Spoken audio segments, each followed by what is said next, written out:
안녕하세요. 출근하는 마르코입니다. 오늘은 우유 얘기를 할게요. 요즘에 우유가 좀 뜨겁습니다. 우유가 이번에 가격 인상이 될 예정이죠. 우유 가격은 낙농업체랑 유통하는 유가공업체랑 만나가지고 가격을 협상한다고 알고 있는데, 낙농업체에서 원유의 가격을 올리기 위해서는 통계청인가에서 소를 키워가지고 우유를 생산하는 데 필요한 제반 가격이 얼마나 올렸는지에 대해서 조사를 해서 그 범위를 줘요. 그래서 그 범위 안에서 얼마를 올릴지 협의를 하는데, 이번에 원유 마시는 거 우리 카페 하시는 분들이 사용하는 우유는 88원 정도 올랐다고 해요. 그게 한 중간 정도래요. 그 범위를 준 범위 안에서. 그리고 가공유니까 버터, 분유 이런 거 만드는 거겠죠. 그 가격류의 가격은 범위를 준 범위 안에서 좀 가장 낮은 쪽으로 올랐대요. 88원이 올랐으면 거기에 유통 마진이라 이런 게 붙어가지고 우리가 매장에서 쓰는 1리터짜리 우유 가격이 좀 올라가겠죠. 지금 예를 들어서 2,000원을 하고 있다, 2,000원에 받고 있다, 그러면은 원유가 88원 올랐으니까 한 5%? 100원 잡으면 5%니까 5% 내외 오르지 않을까? 그러면은 이번에도 한 100원, 200원, 100원? 100원 오르겠네요. 100원. 아마 조만간에 우리 우유 공급하는 대리점 사장님께서 우유 가격이 올랐다라고 말씀을 해주실 것 같은데, 이렇게 100원이 올라가면 우리는 보통 1리터짜리 우유 한 팩 쓰면 한 200에서 250ml 들어가잖아요. 라떼나 음료 그란데 정도 사이즈에 얼음 채우고 반 들어가면 커피샷 하면은 200에서 250ml 정도 쓰는데, 200ml 보수 쪽 많이 쓴다고 치면, 그러면은 5개니까 2,000원짜리 우유를 쓰면은 한 잔에 400원어치의 우유가 들어가고, 이번에 100원이 오르면은 한 20원 올라가겠네요. 220원 정도 되는데, 이게 별거 아닌 것 같은데 은근히 자잘하게 계속 올라가요. 예를 들어서 200원 올라갔는데 우리가 한 달에 100개를 쓰면은 2만원인 거고, 500개를 쓰면은 10만원인 거고, 규모가 크면 클수록 우유 가격이 올라가는 게 이게 치명적이진 않은데 연간 상승에 계속 있고, 우유가 올랐을 때 올라가지 재료 가격은 떨어지지 않잖아요. 원두 가격은 생두를 우리는 취급해가지고 저희는 납품을 하는 입장에서 생두 가격은 올라갈 때도 있고 떨어질 때도 있어요. 가격이 내려갈 수도 있단 말이야. 근데 원두를 납품받는 회사에서는 아마 로스팅 업체에서 가격을 내려주지는 않을 거예요. 아마 동결하거나 그러겠지만, 생두를 사는 입장에서 다이렉트로 사면은 지수에 따라서나 좀 더 싸게 살 수도 있어요. 근데 환율에 따라서나. 근데 우유는 한번 오르면 계속 올라가니까, 어렸을 때 우유 한 팩에 1리터짜리가 1,000원도 안 했던 걸로 기억했는데, 지금은 마트 가서 살려고 그러면은 한 3,000원대 된다고 들었습니다. 그리고 우유 가격이 우리나라가 OECD 국가 중에서, OECD가 아니라 그냥 전 세계에서 4번째로 높다고 하더라고요. 우리나라가 특히나 낙농업 특성상 우유값이 비싼 나라들은 소를 못 키우는 작은 나라들은 그렇겠지. 그리고 우리나라는 소를 키우지만 그 광활한 평야가 펼쳐져 있지 않아서 소를 키울 때 모두 다 사료를 먹여야 된다고 그러죠.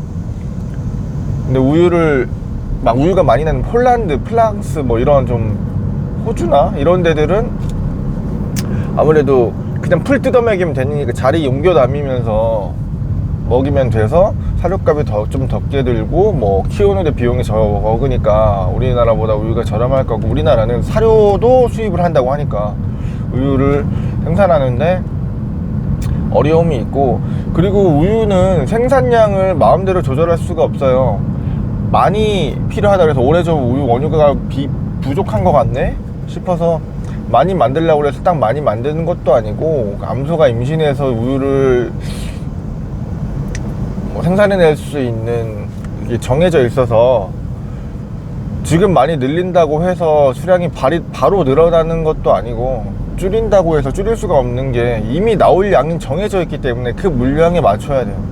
그러다 보니까 뭐 저 카페를 하거나 베이커리 하시는 분들은 우유나 생크림 쇼트나는 거 많이 보실 거예요. 생산량 정해져 있는데 만약에 뭐 사용량이 많아가지고 막 수요가 많았다 그러면 그냥 쇼트 나는 거라, 이걸 조절할 수 없으니까 가격이 떨어졌다 그래서 뭐 수요가 많은데 공급이 안 된다 그래서 확 올려버릴 수도 없는 거, 가격이. 그렇다고 뭐 많이 넘쳐나니까 가격을 다운해서 줄 수도 없는 부분이라서 수입하는 거랑 좀 섞어가지고 원가를 좀 조절하시는 게 좋을 것 같고, 그래서 요즘 뜨고 있는 게 멸균 우유인데요. 멸균 우유가 초고온에서 아주 높은 온도에서 단시간에 모든 균을 다 죽여버리는 거라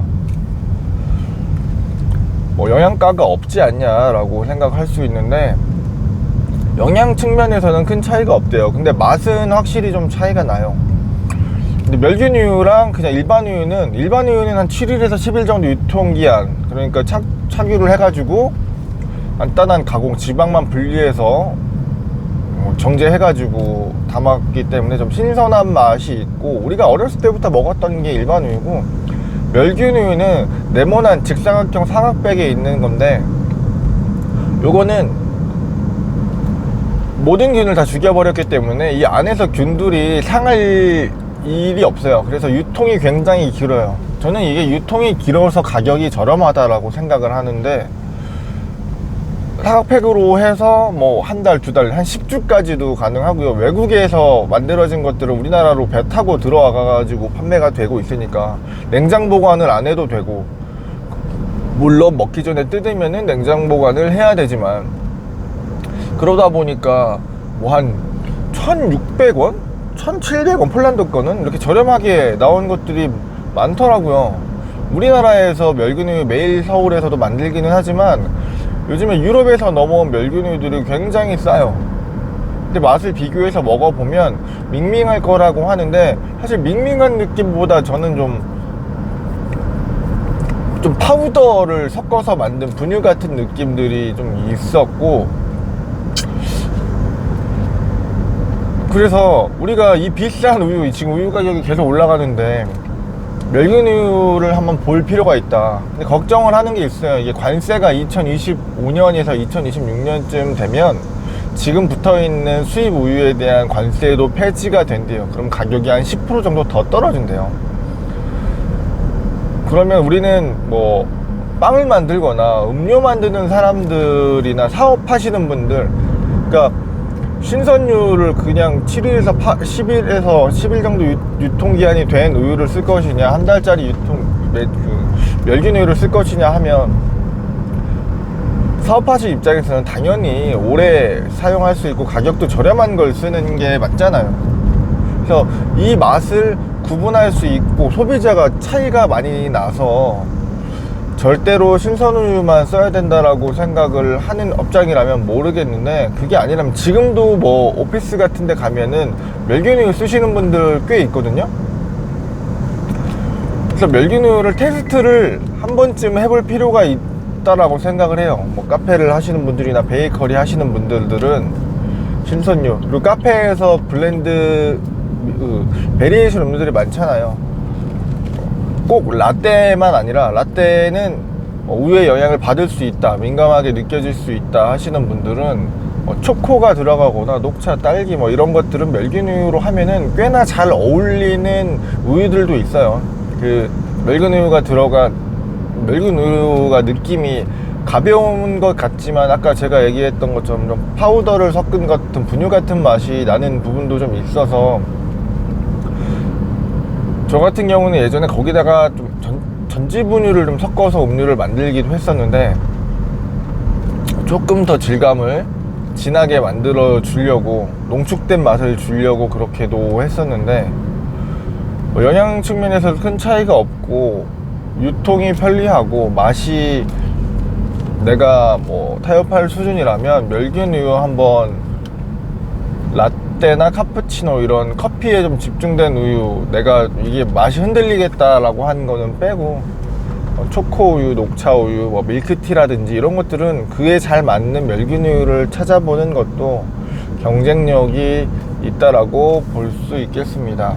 우유 가격이 올라가는 건 막을 수 없어요, 여러분.